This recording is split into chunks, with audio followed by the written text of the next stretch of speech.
Hello, dear friends. Welcome to this evening talk brought to you by the Spiritist Society of Bournemouth and Poole Christian Spiritualist Church.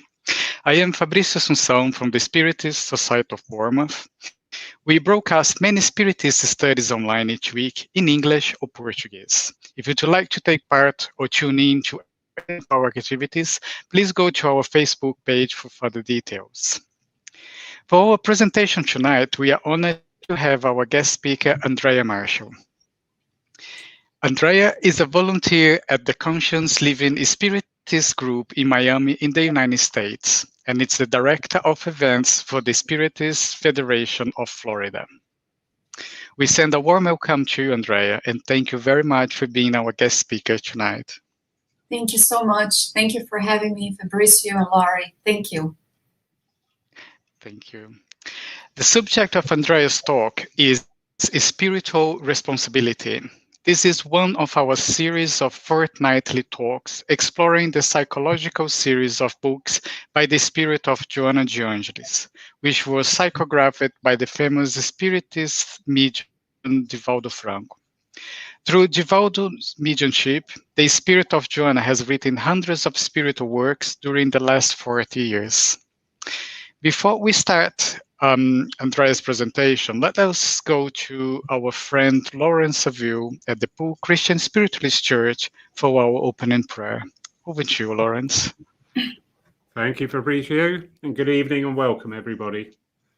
So we can just find that time now, just to still our minds, just to still our thoughts, link in with that divine thread that runs through all of creation.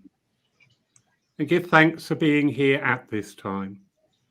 Give thanks for being on this material plane at such a time when so many challenges and so many opportunities arise. We do not incarnate by mistake. We incarnate through choice. So let us link in and find out why. Find out that purpose. Find out that understanding of why we chose this time to be here in the now, to join in with nights such as these, to expand our consciousness, to engage our spirituality, and to meet friends old and new.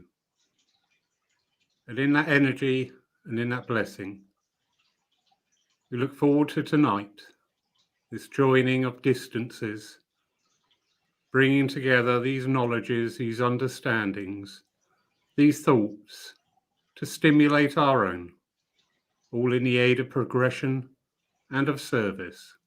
Amen. Amen. Thank you, Lawrence. Now it's my great pleasure to hand over to Andreia Marshall for her talk on spiritual responsibility. Over to you, Andreia. Thank you so much, Fabrício and Laurie. Thank you for this invitation. It is truly, truly an honor to be connected with you all once again tonight, this afternoon, like we are in Miami Beach, wherever you might be. It is truly, truly an honor. I'm very grateful to be able to bring today's reflection related to spiritual responsibilities. We just wanted to point out the 3 books that we used for our reflection today.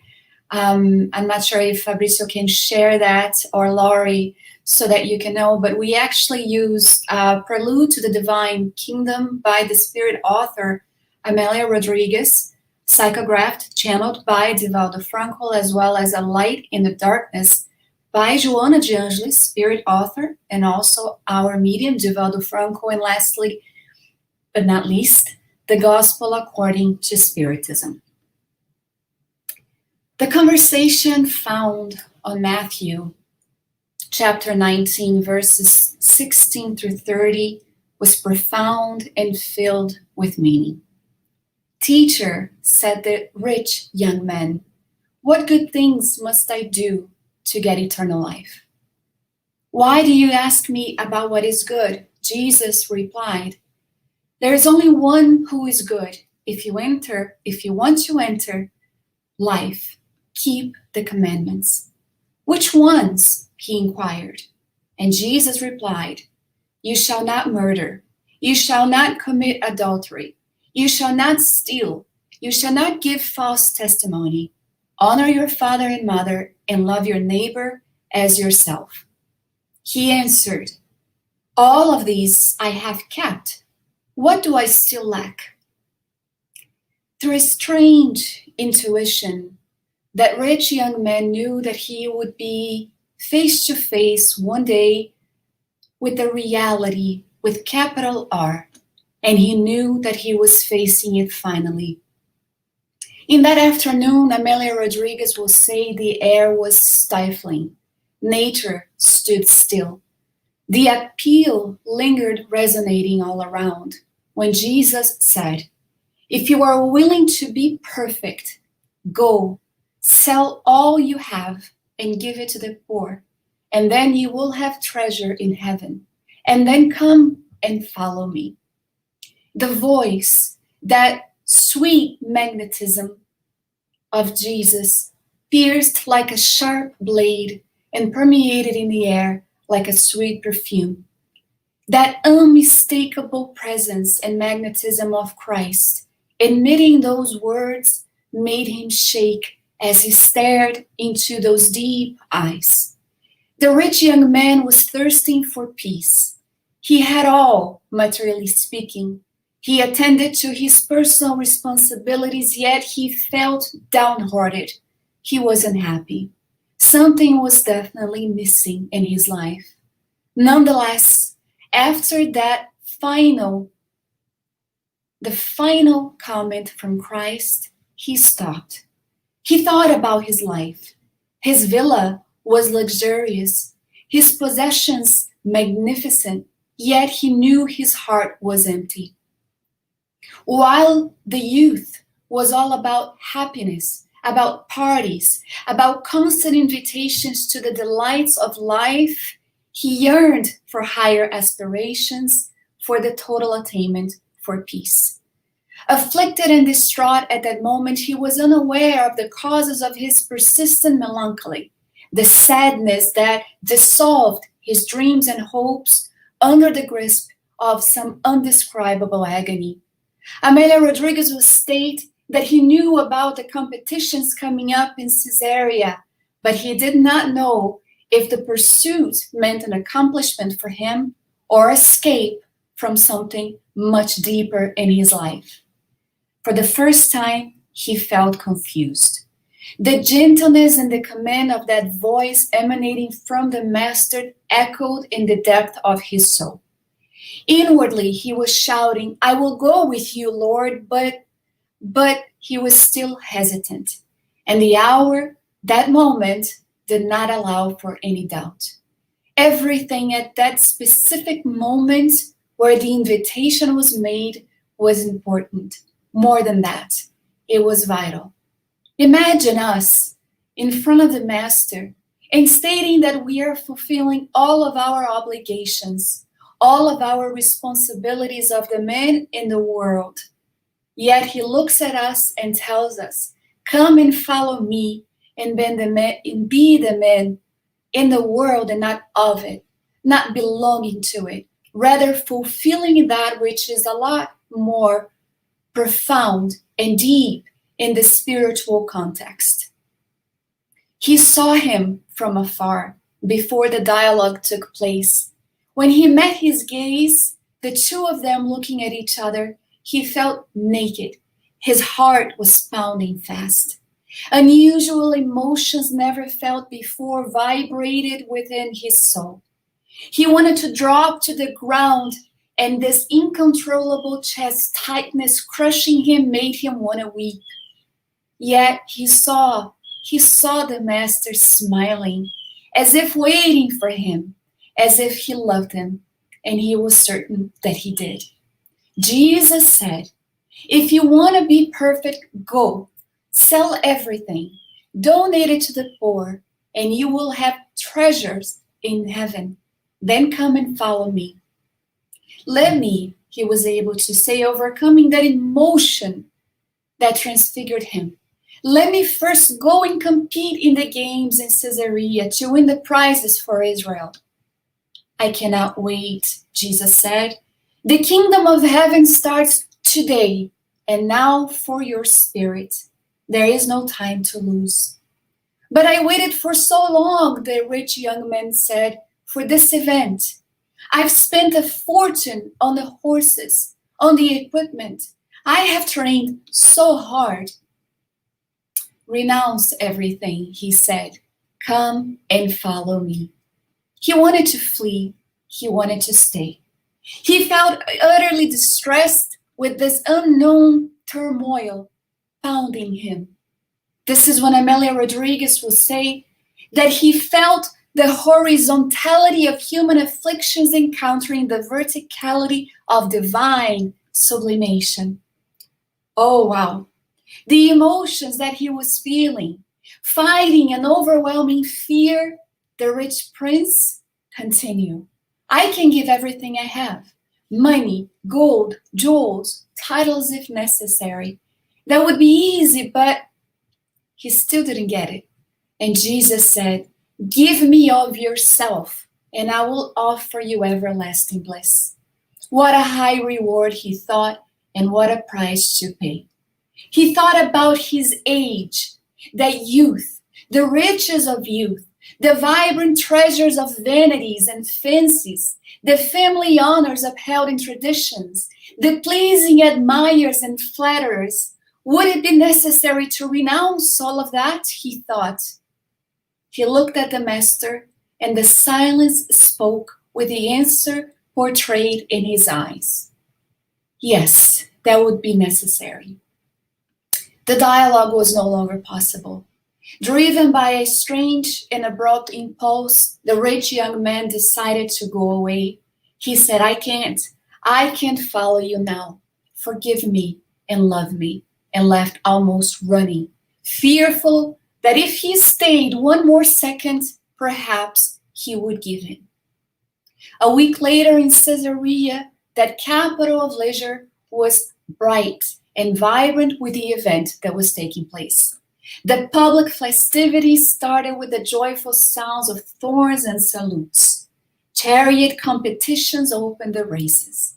Whip lashing in the air, hands tied on the reins, the charioteers sped up in their fragile vehicle. And during a less fortunate maneuver, a chariot specific with a rich young man flipped over. Breathing uneasily, feeling the blood and the sweat on his face, he thought of him. A slave was quick to remove him from the race pathway as to not be completely destroyed by the horses and the wheels of those that were coming behind him. Silencing the scream in the acoustic shell of his body, he had the impression of hearing him yet again. Renounce everything, come and follow me. Dear friend, he thought, and as he closed his eyes, he felt two invisible arms embracing him and taking him with him. It is a beautiful story that sort of makes us think about the aspect of responsibility in one's life. As an adult, we have the concerns about what that entails exactly. When we are children, we think about the type of lifestyle that we will have as a grown-up, that ideal profession, a doctor, a lawyer, a teacher, the ideal marriage with a partner who would love us, and the children that would come after that. It is the ideal image that in reality, unless the person is aligned with the need to fulfill the spiritual responsibilities, something will stay amiss. And perhaps we too have been hearing for over 2,000 years ago, renounce all and follow me, the vices, seek the virtues.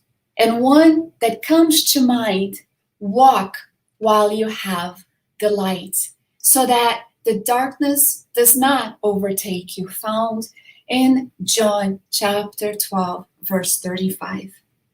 After reading the book On the Way to a World of Regeneration, it's a book that is going to be coming out in maybe 2 to 3 weeks, psychographed by Divaldo Franco, by the spirit author Manuel Filomeno de Miranda, we are provided with a view of our world prior to the pandemic. It talks about constantly paying attention to our individual and collective responsibilities as a whole.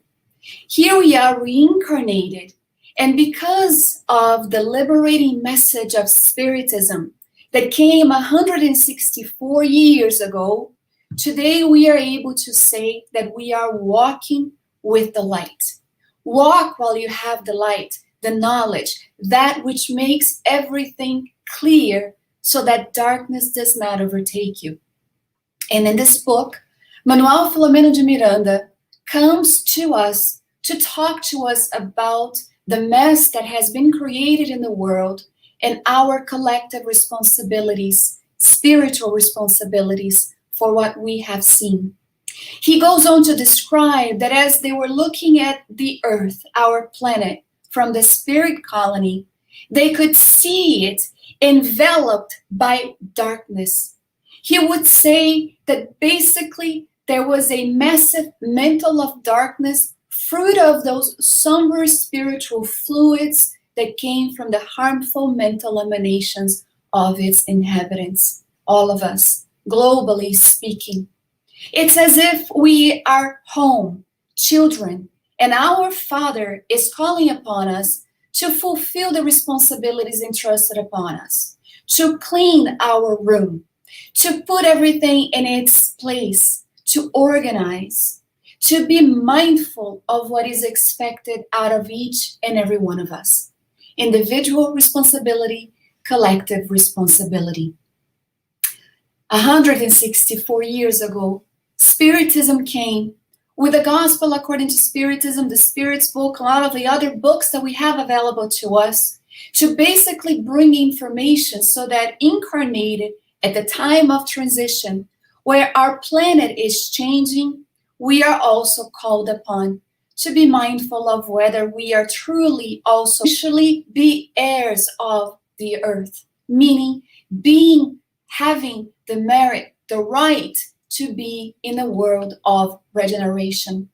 It is basically an invitation that we have with the information contained to lift ourselves from our lower condition by acquiring a higher understanding about life, about our duties, which the Gospel according to Spiritism will state is a moral obligation, first towards oneself and then immediately towards someone else.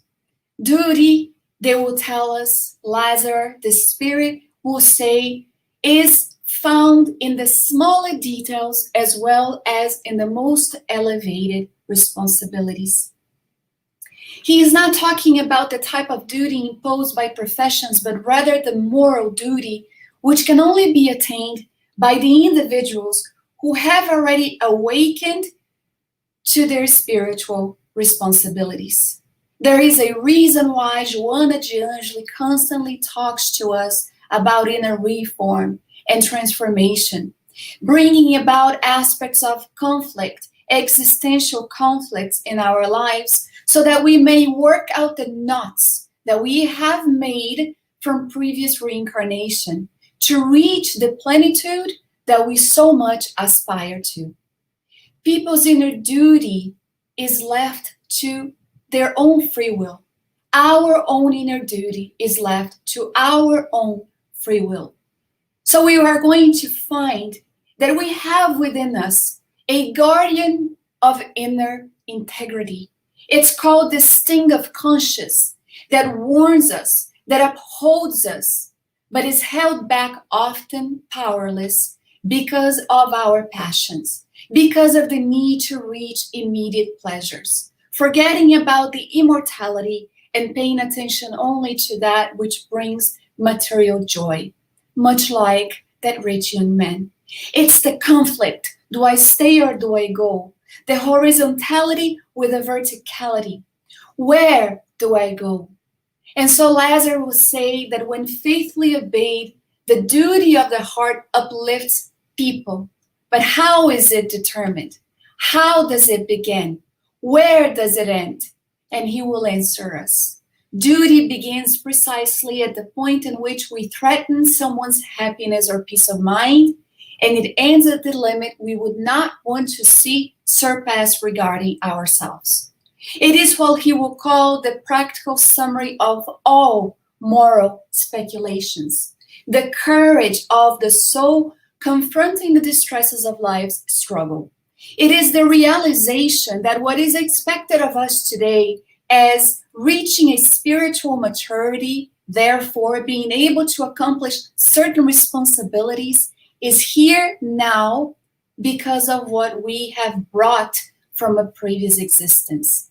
How empowering is Spiritism to let us know that we have in our hands a tool to try to develop this sense of awareness, to try to work out the issues that we encounter. When we are placed in a home and family members are difficult and they try to drag out the very worst in us because of who they are, yet we fail to understand that we are there to help each other out as much as they're there to help us out. It is interesting to see that duty is posed as that which brings courage to the soul, to be able to confront it, face it, without fear, all of life's situations. It talks about being that which allows us to try to adapt to the diverse complications that we have within our existence, but that it is unbending before temptation. It is that little voice in our conscience that tells us what we should and should not do. Lazarus will say that people who fulfill their duty love God more than they love other individuals, and they love others more than they love themselves. Love God above all and your neighbor as yourself. There isn't a greater responsibility placed upon us than that commandment that was brought over 2,000 years ago. It is the love of duty that allows us to try to preserve us against the evils, the mistakes, the mishaps of life. We can avoid them, yet it provides us with the strength it needs to develop the virtues of our soul.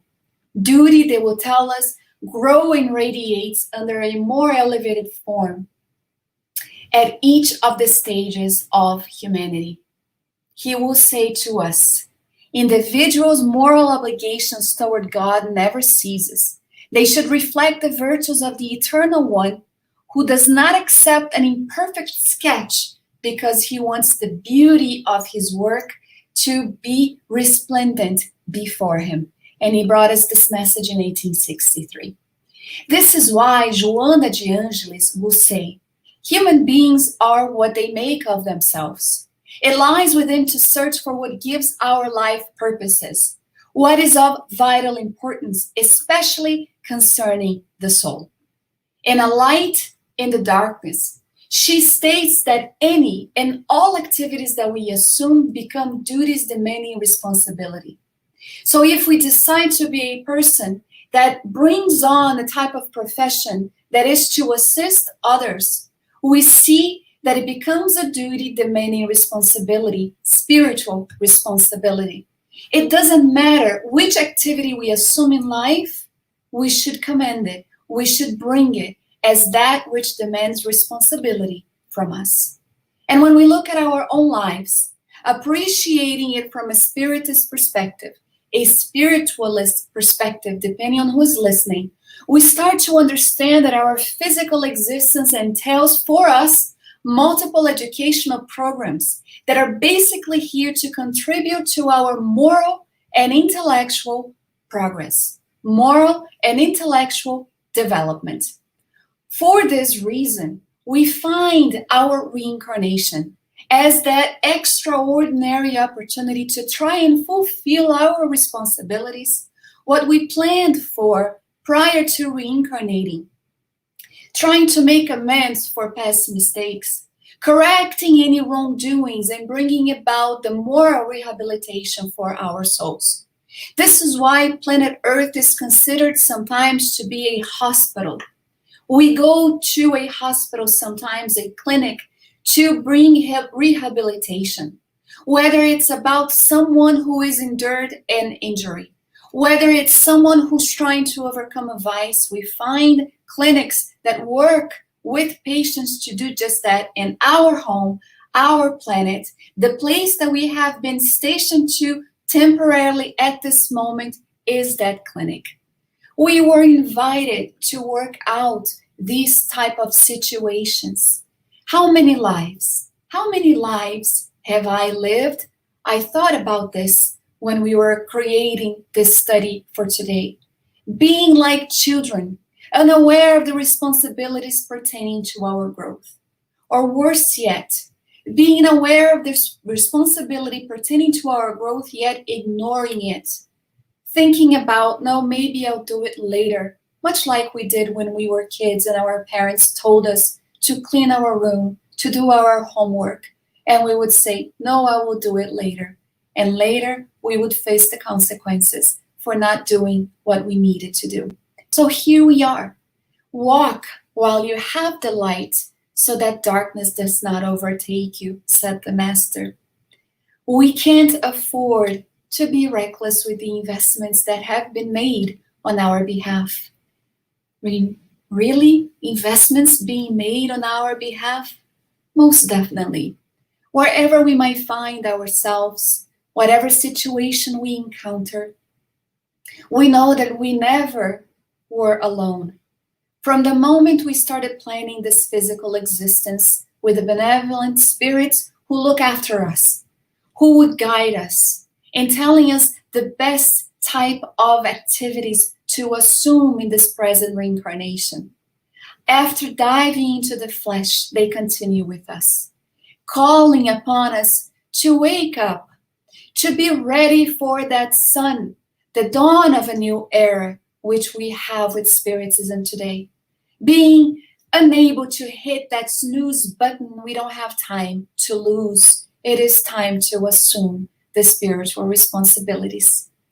Joana de Angelis will tell us in the book, A Light in the Darkness, according to the severity of each occurrence, there is a specific course of action meant to rebalance the individual's lucidity, foster discipline, and promote happiness. When a lot of people might hear these type of things and saying, wow, Spiritism promotes suffering and unhappiness. In reality, she comes to tell us that our reincarnation is never meant to be punitive.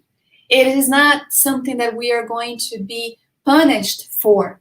But when the suffering is present, basically the affliction derived from suffering is a discomfort calling our attention to order. That's what that is about. It is the discomfort calling ourselves to discipline, to responsibility, and to duty as well.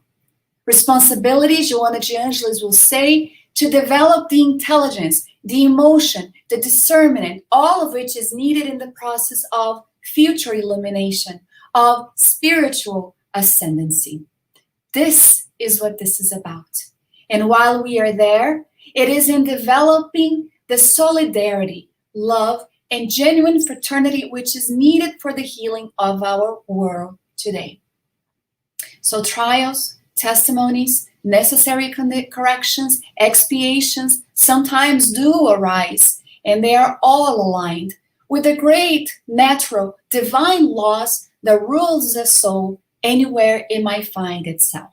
We can talk about the law of progress. We can talk about cause and effect. We can talk about the law of reincarnation, all of it, but what we find is that in reality, there is a beautiful, beautiful teaching contained in Spiritism, which is without charity, there is no salvation, aligned with that great law of love, justice, and charity. Perhaps this is what led some people to come and talk to us about one of the most beautiful aspect of spiritual responsibility, which is to be of service towards others. Albert Schweitzer was one of them. He said, I don't know what your destiny will be, but one thing I know, the only ones among you who will be really happy are those who will have sought and found how to serve. Interesting that he said that, right? So Joana de Angeli will state that we, as an adult, aware already and conscientious about our responsibilities, we have to make the decision to live our lives with joy, regardless of what situation might be. Even the not so happy times, she tells us, must be faced with the ethical, moral behavior of those who have already found Jesus. Renounce yourself, come and follow me. 2,000 years ago, we keep hearing the same invitation. Every time he healed someone, Jesus would place the spiritual responsibility upon their shoulders when he said, go and don't sin anymore. Go and don't act in the way that brought the illness in the first place. It's a responsibility placed upon the one who has already encountered Christ. It is that deep voice that resonates and awakens our inner divine essence, which is fundamental for us to seek a life that is lived with joy, even when suffering is present. It sounds weird, right? But Joana de Angeli basically tells us that we are to face it with optimism, never allowing pessimism to take place, to draw away our energy, but rather to be faithful until the very end.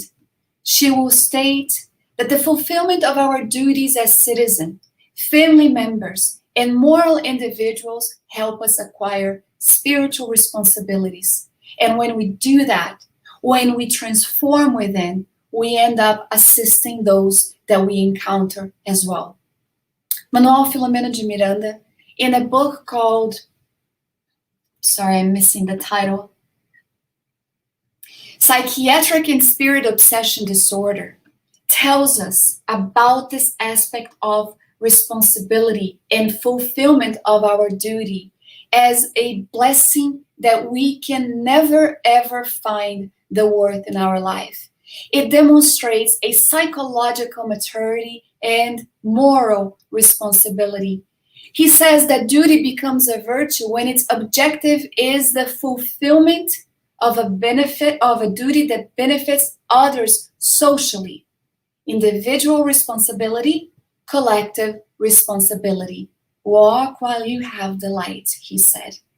With Jesus, we learn the duties of solidarity, realizing that the happiness of our neighbors is of vital importance. Love God above all and your neighbors as yourself.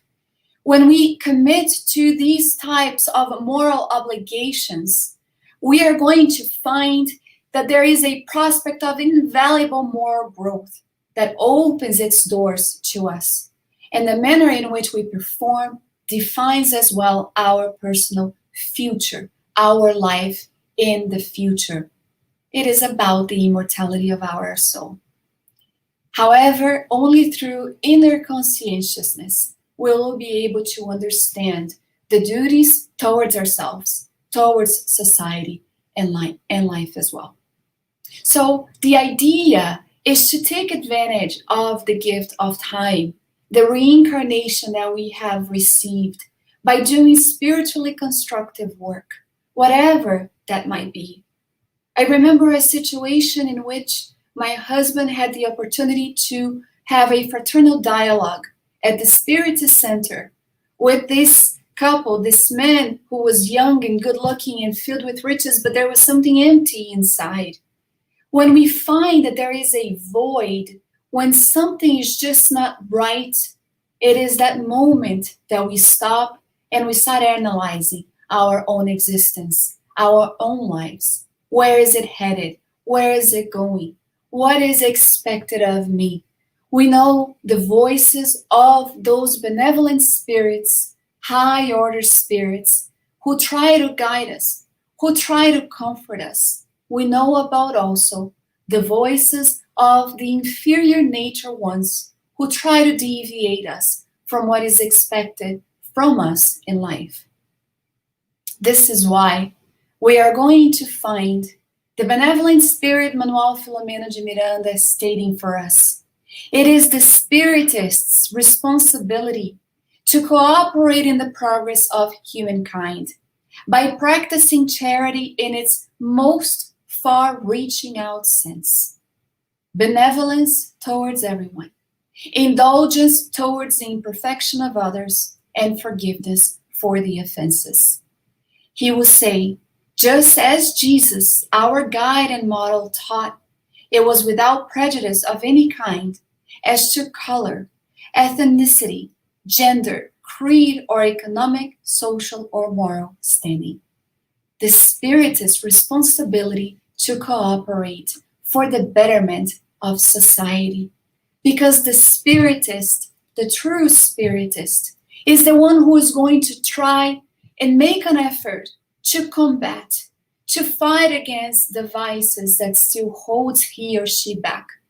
It is that sense of duty that tells him or her that as much as others are observing us all around, we have what Paul of Tarsus would call a cloud of testimonies, people who are watching us in the spirit world as well, trying to see if we are walking the talk, or if we are simply throwing out empty words into the winds and not doing what is expected of us.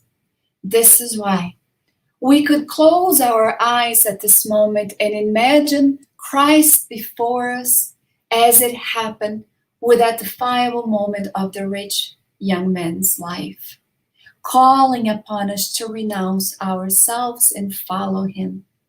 Renounce oneself from vanity, from pride, from greed, trying to see each other as brothers and sisters in humanity, trying to fulfill the responsibilities that we embraced prior to reincarnating. And perhaps, just perhaps, we might arrive in the spirit world, whether it's tonight, whether it's tomorrow, we don't know when we will be called home, but so that we could be home in the spirit realm, realizing that maybe we were able to accomplish at least a little bit of our spiritual responsibilities, our duties. On that note, dear friends, I see here some of your comments. I send you my hug with much gratitude for the opportunity to share the reflections that we brought here today.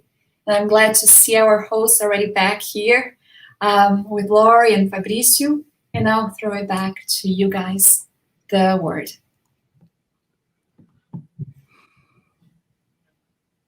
Oh, we can't hear you, Fabricio. Sorry, the quote of the year, you're on mute. What a beautiful evening, Andreia. Thank you very much. So touching, your story that you just shared with us. And I've been thinking it resonates so well with what we are going through at the moment with all the situation with the pandemic and our responsibility that we all been caught up throughout this pandemic. And not just our individual responsibility, but our collective responsibility too. Such a good reminder of what our responsibilities are. Really, really good. I'm gonna say to our friends on Facebook that has been listening, if you want to ask any question, we're gonna go through a quick questions and answer. If that okay with you, Andreia? Sure. If I don't know the answer, I'll ask you and Laurie to answer for me. Sure. It's good. I see Elsa connected, our dear friend, Marion. Elsa Lia. Nice. Gabriel. Very nice. Very nice. We got a message from Gabriel. It says, it's not easy to live in this planet full of temptation. I hardly try to find at least the balance. Thanks God I have this blessed doctrine to help me out. I don't know what would be of my soul without it. Thanks a million for this message. Gabriel, you and I are on the very same boat. I often say this. I don't know how my life would be without the Spiritist teaching and message, and trying to know oneself and see a body of knowledge that is not here to point of fingers at our imperfection, but rather inviting us to work through them and try to resist it, for we know it's for our own good. Removing this idea that unless we are able to do so, we are going to be suffering for all eternity. That was never the message, but rather try to work out. And the spirits will tell Allan Kardec that we could do that if we only applied a little bit of effort. It's not even a lot, it's just a little bit. And I think Gabriel and I are already doing that, but it is hard because we bring so much content, so much baggage, if we want to call it this way, from previous existences. And some people sometimes have the desire to find out what they were and what they did in the past life. But all we need to do is just look in the mirror and really do a sincere and honest reflection about oneself. What moves us, what we like, what our desires might be. And we will find out exactly where we need to work. And I always consider that this life is the most important one. It is the defining one.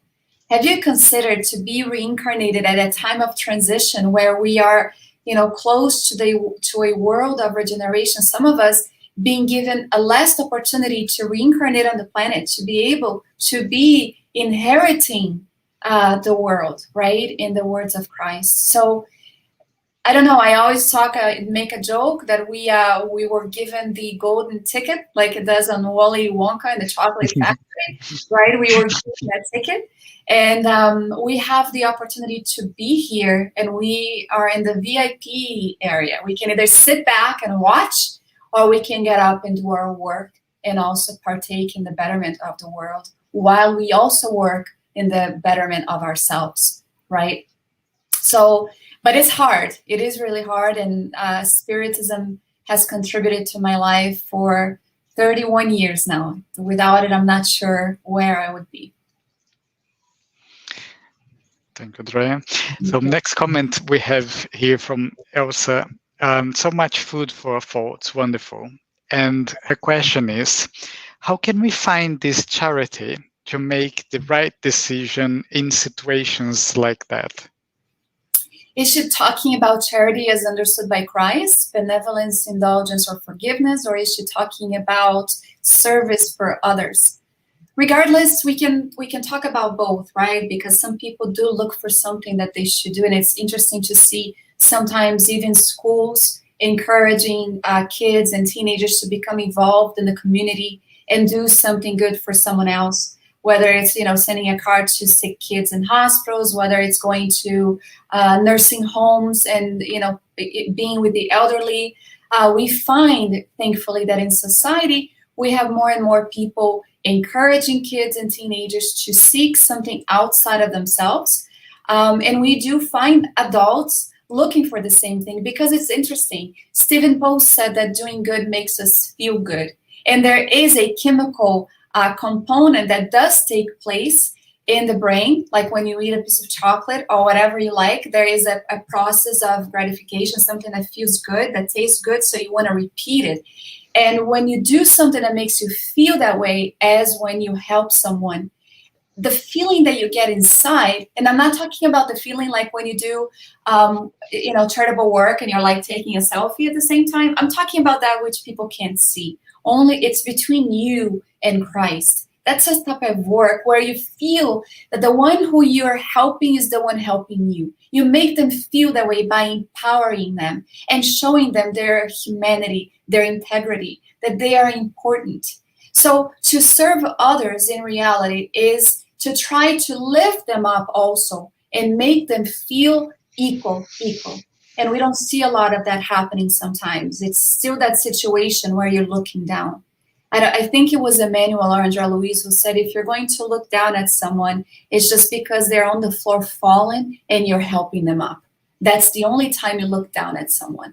So there are opportunities. We look for that which makes most sense to us. If working with cancer patients is too hard, we can't endure to see someone suffering, then we know it's not for us. There's so much that can be done in the world. There is so much opportunity for volunteers. We had, at the end of last month, a collapsed building 10 minutes away from my home. I don't know if you guys saw that. It killed over 100 people. The building just fell. It was demolished overnight. And a lot of people died. And it wasn't even 2 days. And they had food stations. I'm getting goosebumps because there were over 300 people working to feed the rescue team. There were people on the ground offering a space to dialogue with the family members. So it's beautiful to see how tragedy brings out the best in people, where it's kind of like waiting for an opportunity to do something good. So although it's awful and it's painful and it's an expiation, it's also a moment to develop the charitable actions. And then we see the other aspect of it as taught by Christ: benevolence, indulgence, and forgiveness. And it's a letter, right? It's those types of weights. If you work out, you know what I'm talking about. You start with 5 pounds, that's benevolence. Then you go to 10, that's indulgence. And then the really heavy one is forgiveness. It's hard because some wounds are just too deep and it takes a while. It does take a while to work that out, but we need to address the wound. We need to clean up. We need to look for the right medication to apply so that it does start to heal, so that the little scab becomes smaller and smaller until it's no longer there. Only a little mark, because forgiving doesn't mean we forget, right? It is a tool for liberating ourselves. And eventually we will think about what happened with more clarity and understanding about the frailty of the ones who actually damaged us in a way. Some things are just too hard to forgive. And we know that. That's why Alberto Almeida, in the book called Forgiveness as the Way and the Way to Forgiveness, he talks about it as being a journey. It might take an entire lifetime. It might actually carry over to another life, as we've seen so many times. But one of the things that we need to do is try to start working that out. Because when you participate in a mediumistic meeting and you see spirits that are considered obsessors and they've been persecuting and following someone and trying to bring vengeance, sometimes they've crystallized that pain for centuries. It stays with them. It makes them unable to move, to seek the pathway for joy, for restarting. And their pain is very real. And so in the mediumistic meeting, and by the way, this message from Joana de Angelis called Spiritual Responsibility, she brings another point of it, which is our work in the Spiritist Center. The opportunities that we have been given, the spiritual responsibilities that we have been given, and one of them is the mediumistic meeting, right? Where we are there and we realize what our roles are, but we also understand that it's an opportunity for learning from the spirits so that we don't incur in the same mistakes that they have. This is for our own happiness. This is for our own plenitude. Thank you, Andreia. I'm not sure if I answered our dear Elzinha's question, but hopefully. Mm-hmm. Moving on to our next question. It's come from our dear friend Sue. She says, Andreia, do you feel more people are becoming aware of their soul calling and listen to spiritual guidance and taking action, especially in a collective sense, as globally family, expanding beyond religion? Most definitely, I do. The thing is, social media and the news, they do a great job of bringing out only what is negative, what is bad happening in the world. But I do believe, Sue, that more people are becoming more aware, especially during the pandemic. It's interesting that I joined some, courses that were being given freely from some of the universities to try to help out people who are staying at home with nothing to do. And there were different religious groups getting together talking about how the pandemic was a calling for us to pay attention to ourselves and to what has been happening. As if the pandemic arrived as a scream to say, wake up, or better yet, this educational tool like a father would, to throw everybody in their room and consider and think about what they did wrong, to bring about a global pandemic that shook everyone. It wasn't just, in one area, in one country. It was worldwide. It is still worldwide. So I do believe that there is a great number of people who are still very much asleep, in a state of sleep. They're not really, they're walking around like sleepwalking, is what Joana de Angelis will say. But I do believe that a lot of people are becoming more and more aware about their soul calling. They might not be listening to the spirit guidance in the sense that you and I might, but they might feel that intuition within them without really understanding what it is. And they will look for the information so that it can fulfill the questions they may be having. I love the question that she ended with, expanding beyond religion, because religiosity is really important. It's what connects us to the Creator. So it doesn't matter which one it is, as long as we are aware of the need of seeking this verticality that Joana de Angelis talks about, or Amelia Rodriguez, sorry. Thank you. We have got a new joiner tonight. So Mark Flexman, he says, "This is my first attendance as such an event. Brilliant. Thanks so much for allowing me to be part of this." So welcome, Mark. Be part of our big family. Welcome, Mark. The next question is come from our friend Bob Williams. He says, "When we take responsibility for our mistakes or failures, what should we do to keep positive and not be depressed?" Realize that mistakes are experiences, and that's something that we don't do. We look at it as exactly that, failure, that we failed something. In reality, it's an experience that tells us what we should not have done, that brings us to where we are today. It's interesting that a lot of people will hold on to the things that they did wrong without realizing that without it, they wouldn't be able to discern between what is right and what is wrong. It's kind of like learning to walk. You start a little bit, you fall down, you hurt a little bit, you keep going. You start trying to develop your motor skills and what have you. Spiritually speaking, we do the very same thing. Now we have already learned how to walk, and we've reached, Bob, what I like to call the spiritual young adulthood of our lives. We've already finished the teenage, spiritually speaking, years. We are already becoming more aware of the responsibilities that we have in our own lives. And so we look at mistakes and failures as simply experiences. That is one way to keep positive and not fall into depression.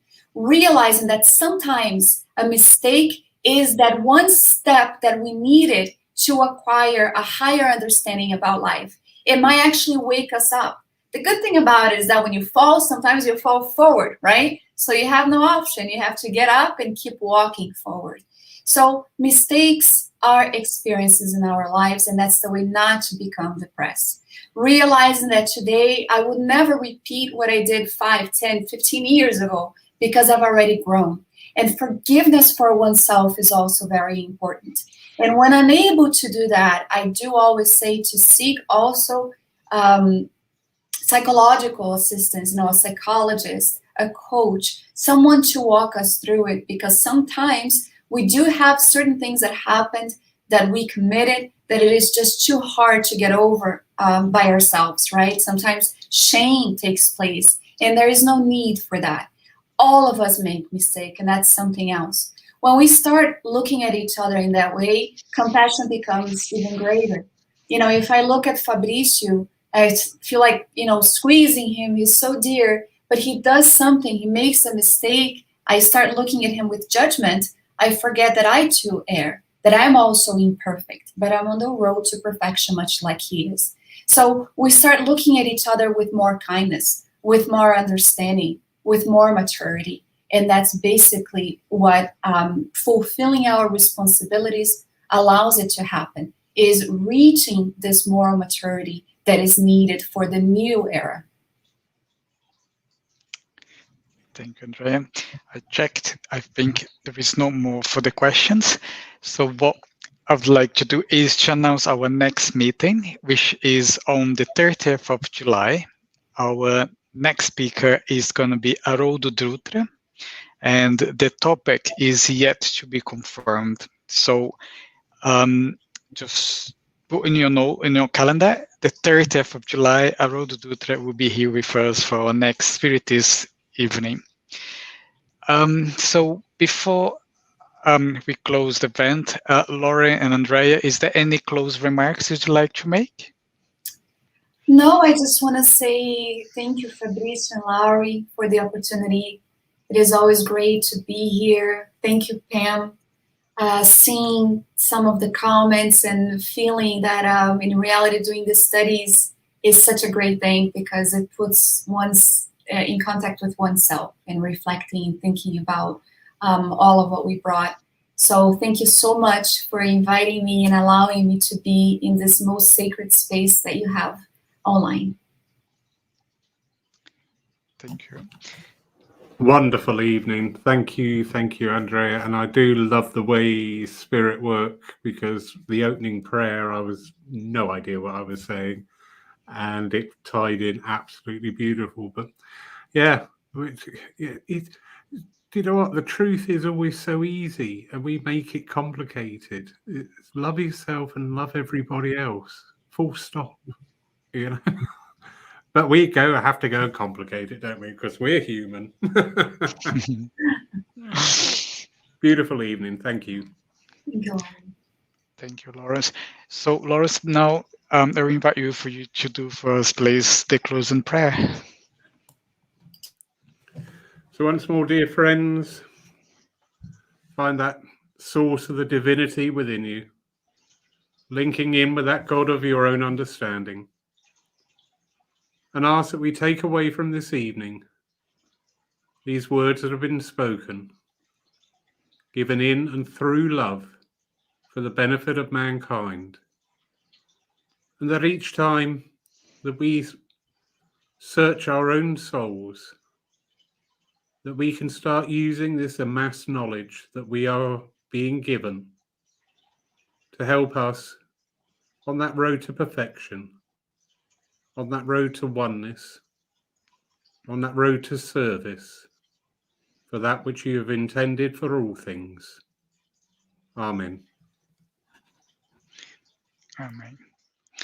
So I'd like to say a good evening to everybody who has been watching us. Thank you for being with us. And once again, Andreia, thank you very much for being with us. It has been such a great evening. Thank you very much. Thank you. Hugs and kisses to all. Bye-bye and good night, everybody.